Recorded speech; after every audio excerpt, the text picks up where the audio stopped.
অধিকাৰ মই প্ৰকাশ কৰিবই লাগিব। যদিহে মই প্ৰকাশ নকৰো তেনেহলে এনেকুৱা সৰু সুৰা ভুল হৈ থাকিব।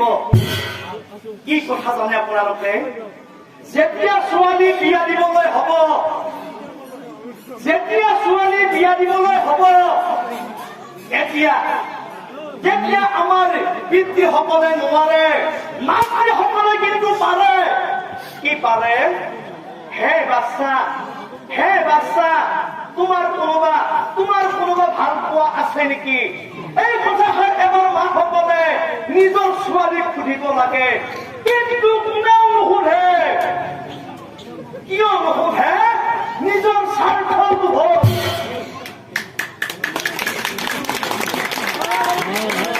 আমাৰ জোঁৱাই চৰকাৰী চাকৰি কৰে, আমাৰ জোঁৱাই ডাঙৰ ব্যৱসায় কৰে। জোঁৱাই যে ৰাতি ৰাতি এইটো কৰে, এইটো কোনে জানে? ৰাতিলৈকে বেয়া বস্তু খাব, বেয়া কাম কৰিব আৰু ঘৰলৈ গৈ কি কৰিব?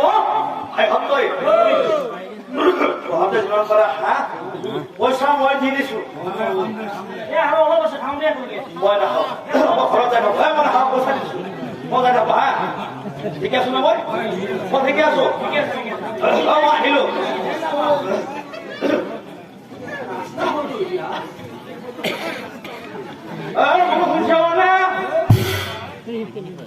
মই আহিছো, দৰজাখন খোলা।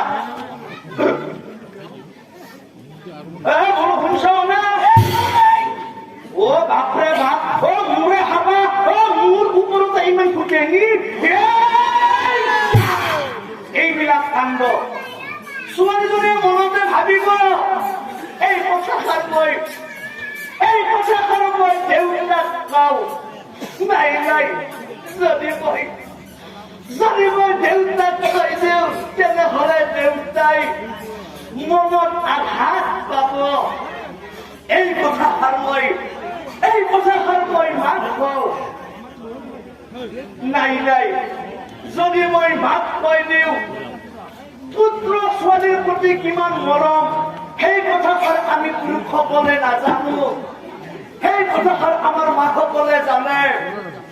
যদি মই মাক কৈ দিওঁ মোৰ সুখতে মা মৰি থাকিব,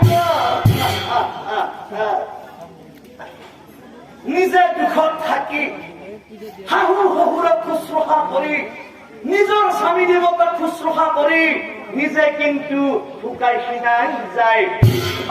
এতিয়া বুজিলা বোপাহত, নাৰীক সন্মান কৰিব লাগে, নাৰীক সন্মান দিব লাগে। কিমান কষ্ট। দুদিনমান নিজৰ ঘৰ, আকৌ শাহু শহুৰৰ ঘৰ, কিমান বুকুত বেদনা লৈ জীয়াই থাকে।